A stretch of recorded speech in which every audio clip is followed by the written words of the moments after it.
So hey guys, hello and welcome to HS Academy, advancing HS profession through awareness.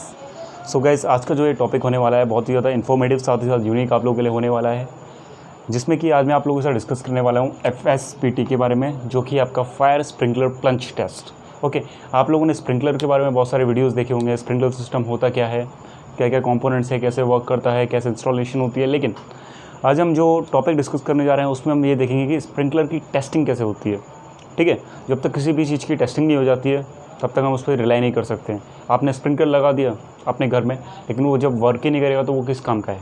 ठीक है, तो उसका जो इनिशियल स्टेज है, जब वो रिसर्च एंड डेवलपमेंट के बाद डेवलप हो जाता है, जब वो उसकी टेस्टिंग होती है, उसे देखने जा रहे हैं। तो one of the crucial test है FSPT, तो इसके बारे में देखेंगे। तो यार वीडियो अगेन आप लोगों के लिए बहुत ज़्यादा यूनिक साथ ही साथ इन्फॉर्मेटिव होने वाला है। तो चैनल पर नए हो तो चैनल को कर दो सब्सक्राइब, साथ ही साथ बेल आइकन को हिट कर दो, ताकि फ्यूचर में आने वाली वीडियोज़ की नोटिफिकेशन आपको यूँ ही मिलती रहे। तो चलिए शुरू करते हैं। तो देखिए, FSPT fire sprinkler plunge test, इस पे जाने से पहले सबसे पहले जो स्प्रिंकलर हेड है, उसके कुछ डायनामिक्स की अंडरस्टैंडिंग ले लेते हैं हम लोग। ओके, तो देखो यहाँ पे एक टिपिकल डायग्राम मैंने आप लोगों के लिए बनाया हुआ है, जिसमें कि मैंने फायर स्प्रिंकलर जो है उसे ड्रॉ करा है। तो ये जो टेस्ट है FSPT, ठीक है, ये किस चीज़ के लिए परफॉर्म किया जाता है? ये पूरे स्प्रिंकलर सिस्टम के लिए परफॉर्म नहीं किया जाता है, ये सिर्फ इस एरिया के लिए परफॉर्म किया जाता है। ठीक है, इस एरिया को आप क्या कहते हैं फायर इंजीनियरिंग में? फायर हेड और स्प्रिंकलर हेड आप से कह सकते हैं। स्प्रिंकलर हेड इस एरिया को कहते हैं। अब थोड़ा इस पर फोकस कर लेते हैं, इसमें बेसिकली कंपोनेंट्स क्या क्या होते हैं। तो देखो, ये जो आपको साइड में दिखाई दे रहे हैं, तो ये बेसिकली होते हैं फ्रेम्स। ठीक है, बीच में आपको जो ये दिखाई दे रहा है, ये होता है आपका ग्लास पल्प, जिसमें कि एक स्पेशलाइज्ड लिक्विड भरा रहता है, जिसका कि कोएफिशिएंट ऑफ एक्सपेंशन, मतलब जितना ज़्यादा वो हीट से एक्सपोज होगा उतना ज़्यादा वो एक्सपेंड करेगा। ठीक है, जिसका कि कोएफिशिएंट ऑफ एक्सपेंशन बहुत ज़्यादा होता है। ये जो नीचे रहता है ये आपका होता है डिफ्लेक्टर। ठीक है, अब डिफ्लेक्टर का काम क्या होता है? डिफ्लेक्टर का काम होता है कि एक पर्टिकुलर पैटर्न आपको प्रोवाइड करे। Particular pattern in the sense, ये देखो, ये जो इमेज है, ठीक है, आपने देखा कि जो स्प्रिंकलर जब पानी बरसाएगा तो कुछ इस तरीके का पैटर्न देखने को मिलता है, जैसे कि हम कहते हैं umbrella pattern. Okay, umbrella pattern हम इसे कहते हैं क्योंकि अम्ब्रेला की तरह पार्शल, जब अम्ब्रेला इस तरीके से खुल जाता है उस तरीके से कुछ देखने के लिए आपको ये मिल जाता है। तो ये टोटली किस पे डिपेंड करता है? ये डिफ्लेक्टर के डिज़ाइन पे डिपेंड करता है। जैसा डिफ्लेक्टर का डिज़ाइन होगा उस तरीके का ये पैटर्न बनाएगा। बस फायर को एक्सटिंग्विश करने के लिए हमारे पे मोस्टली जो ये पैटर्न है, यू पैटर्न जो है अम्ब्रेला पैटर्न, वो मोस्टली वाइडली एक्सेप्टेबल है। ओके, नाउ जैसा कि मैंने आपको बताया डिफ्लेक्टर के बारे में, अब डिफ्लेक्टर पे बहुत सारा वर्क किया जाता है फायर प्रोटेक्शन इंजीनियरिंग के अंदर, ताकि इसके डिज़ाइन को और ऑप्टिमाइज़ करा जा सके और इसका जो ये अम्ब्रेला पैटर्न है इसे और अच्छी तरीके से इंट्रोड्यूस कराया जा सके फायर सिनेरियोज़ में। ओके, नाउ इसके बारे में अंडरस्टैंडिंग मिल गई। अब इस टेस्ट का बेसिकली पर्पज़ क्या है? FSPT जो है इसका पर्पज़ है क्या? तो देखो, पर्पज़ इसका बहुत ज़्यादा सिंपल है, थर्मल सेंसिटिविटी। ठीक है, तो बेसिकली ये जो स्प्रिंकलर्स हैं, आपको जो पता है ये कैसे काम करते हैं, थोड़ा पहले इसके बारे में देख लेते हैं, देन थर्मल सेंसिटिविटी आपके अच्छी तरीके से समझ में आएगा। तो देखो, यहाँ पे एक टिपिकल डायग्राम मैंने बनाया हुआ है एक फायर सिनेरियो का। ये आपका है ए फ्यूल, जो कि एक फ्यूल है, कोई भी हो सकता है, क्लास ए फ्यूल मान लेते हैं, जो कि बर्न हो रहा है। ओके, अब नाउ यहाँ से स्मोक निकल रहा है। अब इसे हम जनरली क्या कहते हैं? प्लूम कहते हैं। प्लूम कह लो या फिर थर्मल प्लूम कह लो।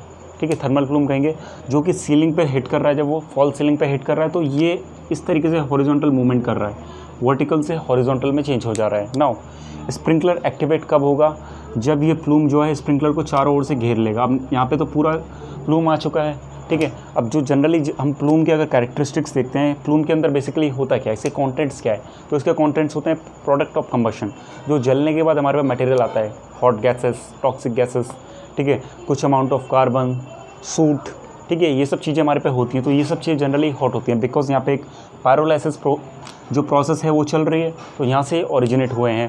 ठीक है, तो ये हॉट रहती है। जब ये हॉट रहती है तो ये स्प्रिंकलर के जो ये बल्ब है, ये जो ग्लास बल्ब है, इसको भी हॉट करती है। जब इससे इंटरेक्ट करती है, भाई सीधी बात है, अगर आप कोई गर्म चीज़ लेके आओगे अपनी बॉडी पे लगाओगे तो आपका वो एरिया भी कुछ टाइम के लिए गर्म हो जाएगा।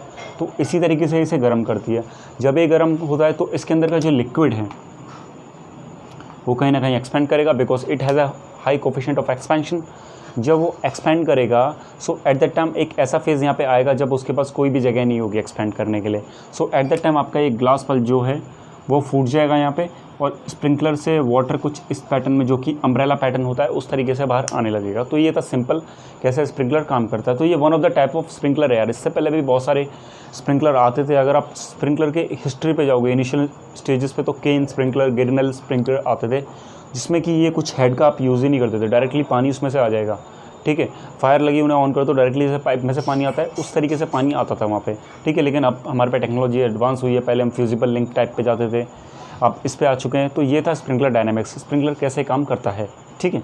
तो देखो ये हो गया। अब इससे हमें क्या पता चला कि ये जो स्प्रिंकलर है ये हीट सेंसिटिव और थर्मल सेंसिटिव होते हैं, मतलब ये जैसे ही हीट से एक्सपोज होते हैं वैसे ही ये काम करना चालू कर देते हैं। अब कभी आप ये सोचो कि आपने स्प्रिंकलर लगाया, ठीक है, आपने बोला भाई हमारे घर में तो स्प्रिंकलर लगाए, we don't have to worry about that, it will work in case of fire, but वो वर्क नहीं करा। सो ये तो प्रॉब्लम है ना, आप लोगों को लॉस होगा, वहाँ पे डेथ्स भी हो सकती हैं।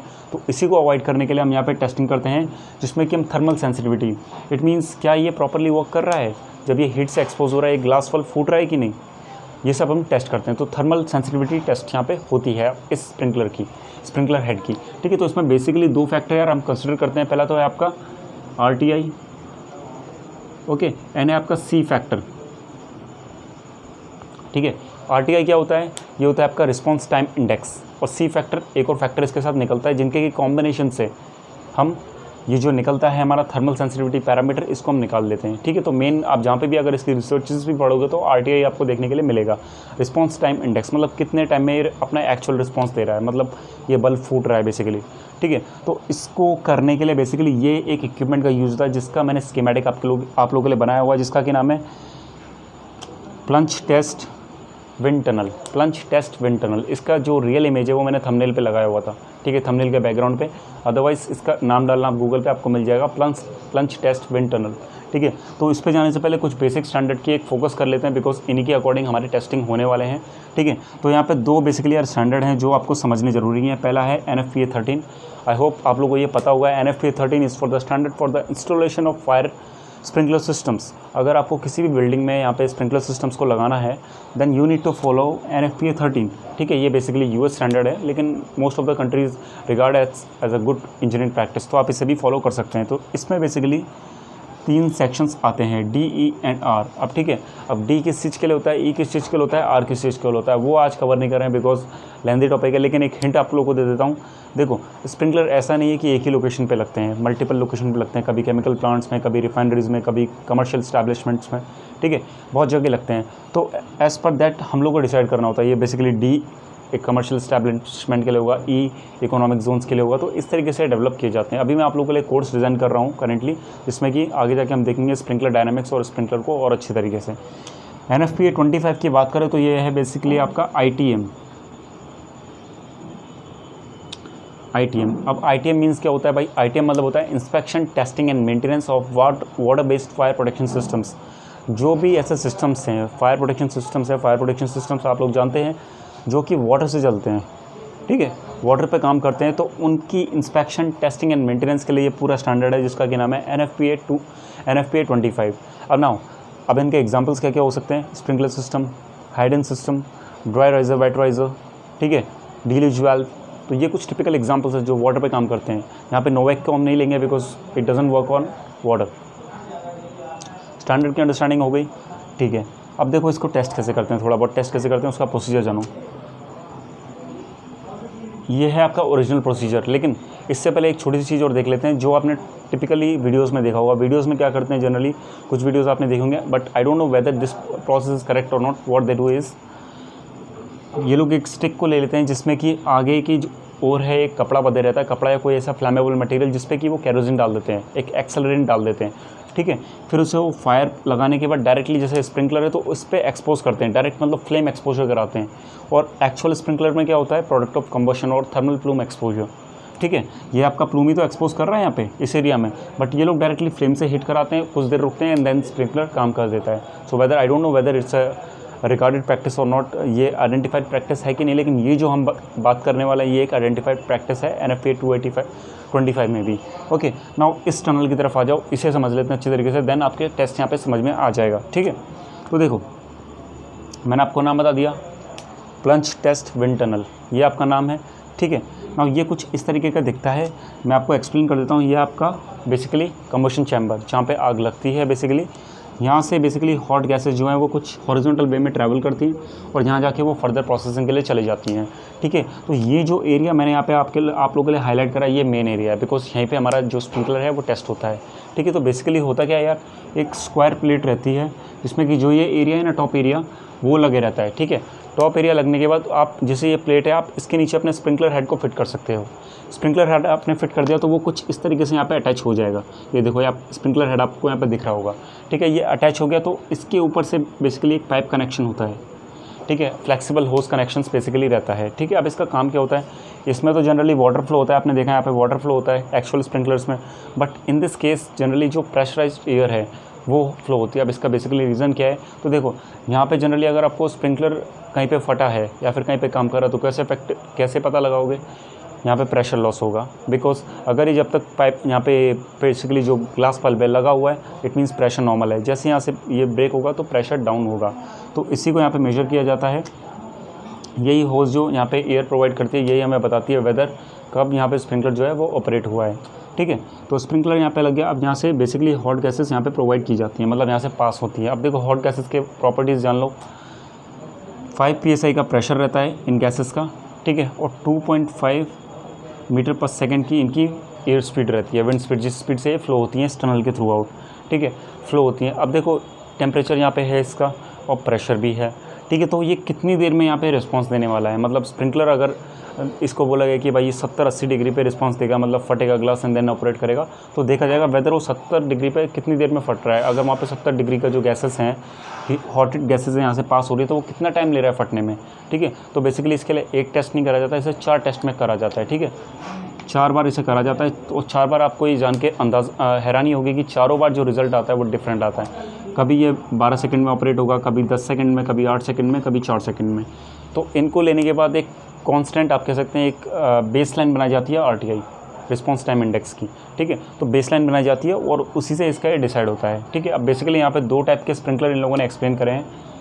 पहला है क्विक रिस्पांस एंड दूसरा है स्टैंडर्ड रिस्पांस स्प्रिंकलर, ठीक है। वैसे तो बहुत टाइप के होते हैं, लेकिन एज़ पर दिस टेस्ट इन्होंने 2 टाइप के बेसिकली करे हैं। अब क्विक रिस्पांस क्या होता है, जो जिसका कि RTI 50/½ ठीक है। और स्टैंडर्ड रिस्पांस क्या होता है, जिसका कि MS½ होता है, 80 MS½ होता है, ठीक है। तो ये बेसिकली इन्होंने बताया है, और फर्दर गाइडलाइंस के लिए आप NFPA 25 को रेफर कर सकते हैं। लाऊं एक इंपॉर्टेंट कॉन्सेप्ट यहाँ पे आता है ADD एंड RDD का, मैंने थंबनेल पे भी मेंशन करा था। ये कॉन्सेप्ट बहुत ज़्यादा इंपॉर्टेंट है। देखो ADD मतलब होता है एक्चुअल डिलीवर्ड डेंसिटी, ठीक है। RDD मतलब होता है रिक्वायर्ड डिलीवर्ड डेंसिटी। अब ये बेसिकली बहुत ज़्यादा इंपॉर्टेंट है यार। जो देखो वाटर ड्रॉपलेट यहाँ से निकल रही हैं आपकी, ठीक है, इनकी एक होती है ADD, मतलब ये जिस डेंसिटी से निकल रही हैं, ठीक है। और यहाँ पे जैसे प्लूम निकल रहा है तो इसकी भी कोई डेंसिटी होगी, बिकॉज इसमें हॉट गैसेस हैं। और जैसा कि आपको पता है कि वाटर जब हीट से एक्सपोज होता है तो वेपर में कन्वर्ट हो जाता है, तो ठीक है। तो इन गैसेस को अगर इसे एक्सटिंग्विश करना है, इस फायर को, तो इनमें इतनी कैपेबिलिटी होनी चाहिए कि ये जो वाटर ड्रॉपलेट्स हैं यहाँ तक पहुँच सकें, ठीक है। तो वहाँ तक पहुँचने के लिए एक रिक्वायर्ड इन्हें डेंसिटी चाहिए होती है। तो वही डेंसिटी अगर इन पर नहीं होगी तो ये आधे रास्ते में कभी इधर ये वेपराइज हो जाएंगे, because of that much heat which is being produced by the particular fuel which is burning down, ठीक है। तो इनमें एक RDD होनी चाहिए ताकि ये नीचे तक पहुंच सके और फ्यूल को इफेक्टिव तरीके से एक्सटिंग्विश कर सके। अब इसका ADD RDD का थोड़ा इंट्रोडक्शन मैंने आपको बताया, आगे जाके इसे डेप्थ में कवर करूँगा। तो ये बेसिकली ADD RDD का कॉन्सेप्ट है। जो भी आपका RDD है वो ज़्यादा होनी चाहिए, ठीक है, रिक्वायर्ड डिलीवर डेंसिटी ज़्यादा होनी चाहिए ADD से। नाउ ADD RDD आपके समझ में आया, हमने ये बेसिकली समझ लिया। इसका स्प्रिंकलर प्लंज टेस्ट करते कैसे हैं, ठीक है। अब देखो यहाँ पे एक लोडिंग का कॉन्सेप्ट आता है। लोडिंग बहुत ज़्यादा इंपॉर्टेंट है। जब हम QRS की बात करते हैं, क्विक रिस्पांस स्प्रिंकलर की बात करते हैं, तो वहाँ पे बहुत ज़्यादा इंपॉर्टेंट है लोडिंग। अब लोडिंग मतलब बेसिकली होता क्या है, तो देखो स्प्रिंकलर जब भी आप लगाते हो तो उसमें कभी डस्ट जमा हो जाती है, कभी कुछ मतलब कचरा वगैरह जमा हो जाता है। तो एडिशनल वो क्या होता है कि जनरली ये रिकमेंड और आइडेंटिफाई किया गया है कि जो रिस्पॉन्स टाइम इंडेक्स है, ठीक है, वो उस पर अफेक्ट करता है। अगर वहाँ पे कोई कूड़ा या फिर कुछ चीज़ अटका है ऐसा चीज़, तो वो RTI, अगर आपका स्प्रिंकलर 10 सेकंड में एक्टिवेट हो रहा है, तो अगर उसमें कोई डेब्रिस है या फिर उसमें लोडिंग ज़्यादा है, ठीक है, तो वो 15 सेकंड में एक्टिवेट होगा, जो कि एक बहुत ही नेगेटिव पॉइंट है, ठीक है। तो हमें इसकी और टेस्टिंग करनी पड़ती है। अब देखो बेसिकली QRS के लिए 5 स्टेप्स हैं और SRS के लिए 1 स्टेप है। तो QRS का डिस्कस कर लेते हैं। तो बेसिकली लोडिंग होती है 5 टाइप की, level 1, level 2, level 3, level 4 and level 5। तो लेवल 1 में होती है नो लोडिंग, ठीक है। लेवल 2 में होती है वेरी लाइट लोडिंग, लेवल 3 में होती है लाइट लोडिंग, और लेवल 4 में होती है आपकी हैवी लोडिंग, एंड लेवल 5 में होती है वेरी हैवी लोडिंग। तो लोडिंग में बेसिकली करते क्या है, इसमें कुछ आप वो डस्ट लगा देंगे या फिर कुछ भी ऐसा डेब्रिस वगैरह उसमें लगा देंगे ताकि उसके इफेक्ट जो हैं उन्हें यहाँ पे हम देख सकें। कभी वो ये जो बल्ब है यहाँ पे लगा देंगे, कभी किसी और जगह पे लगा देंगे ताकि उसके इफेक्ट जो हैं उस पर क्या फ़र्क पड़ रहा है, तो इन सब चीज़ों को एवेल्यूएट कर सकते हैं। ये आपके क्विक रिस्पॉन्स स्प्रिंकलर्स के लिए हुआ। स्टैंडर्ड की बात करूँ तो स्टैंडर्ड में बेसिकली हम जो वेरी लाइट हमारी लोडिंग होती है उसे करते हैं, ठीक है। तो इसके पैटर्न्स हम आइडेंटिफाई करते हैं। तो बेसिकली ये होता है स्प्रिंकलर प्लंज टेस्ट, जिससे कि हम थर्मल सेंसिटिविटी किसी भी स्प्रिंकलर की आइडेंटिफाई कर सकते हैं, ठीक है। तो बेसिकली ये जो फ्यूजिबल लिंक टाइप वाले स्प्रिंकलर हुआ करते थे, जैसे आपने कार्ट्रिज फ्यूज़ देखा होगा, ठीक है, उसमें एक बेसिकली वायर रहती है जो कि मेल्ट हो जाती है, ठीक है, जिससे कि हमारा इलेक्ट्रिकल सेफ्टी इश्योर होता है। तो इससे पहले एक हमारे फ्यूजिबल लिंक टाइप स्प्रिंकलर भी चला करते थे जो अभी आजकल बंद हो चुके हैं, ठीक है। तो उन्हें भी हम आगे डिस्कस करेंगे, लेकिन ये था एंड इस पूरे सेशन का, जिसमें कि मैंने आपको बताया स्प्रिंकलर प्लंज टेस्ट आप कैसे कर सकते हैं और क्या इसके प्रोसीजर्स रहते हैं, ठीक है। और इसके बहुत सारी ऐसी चीज़ें हैं जो मैंने यहाँ पे कवर नहीं करी है, बिकॉज अगर हमें प्रैक्टिकल डेमोन्स्ट्रेशन करना है, ठीक है, तो एट द टाइम हमारे पे NFPA 285 और NFPA 13 की बुक्स यहाँ पे रहनी चाहिए। NFPA 13 की नहीं तो NFPA 25 की मस्ट रहनी चाहिए, बिकॉज बहुत सारी ऐसी गाइडलाइंस है, बहुत सारे ऐसे पैरामीटर्स हैं जो हमें हमेशा दिमाग में नहीं रह सकते हैं, because it is required NFPA 25। So guys, ये था एनालिसिस इस पूरे टॉपिक का। अगर वीडियो अच्छा लगा तो वीडियो को लाइक कर दो, शेयर करो अपने फ्रेंड्स के साथ, दोस्तों के साथ, ताकि इसी तरीके की वीडियोज़ मैं आप लोगों के लिए लेके आते रहूँ। चैनल को सब्सक्राइब करना मत भूलना। तो thanks for listening as always. God bless you guys.